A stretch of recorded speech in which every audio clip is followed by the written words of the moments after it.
Hi guys, good morning.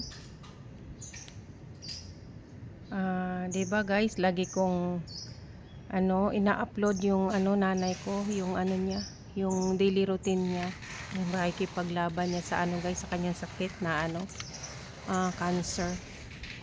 Wala na guys ang nanay ko, kinuha na siya ni Lord. Yun yung bagong update sa aking nanay guys.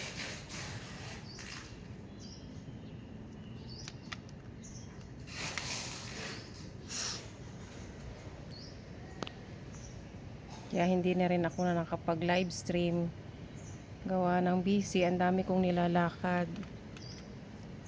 Wala rin kasi akong dito, yung katulong ba, ako lang mag-isa.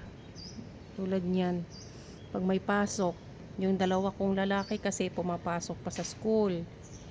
Kasi nag-aaral pa yon. Tapos yung panganay ko, naman siya, OJT niya ngayon. Kaya pag umalis sila, ako lang talaga dito sa bahay. Kaya pag may lalakarin, ako lang din. Lahat ako. Ang hirap talaga guys ng ng walang kapatid. Hirap. Pero sige lang, laban lang. Sabi nga nila, habang may buhay, may pag-asa. Yan.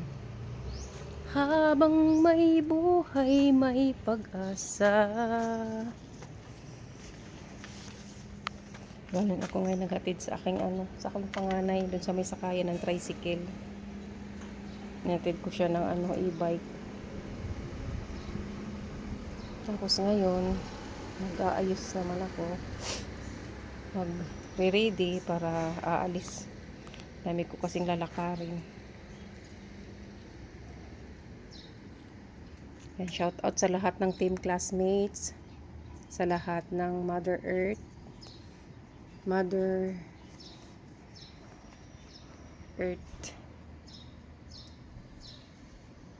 Team Mother Earth, Team Support, Team Pasaway, Team Kuya Ads Family, Mr. J, the PWD, shout out sa lahat ng Team Wakwak, shout out sa inyo.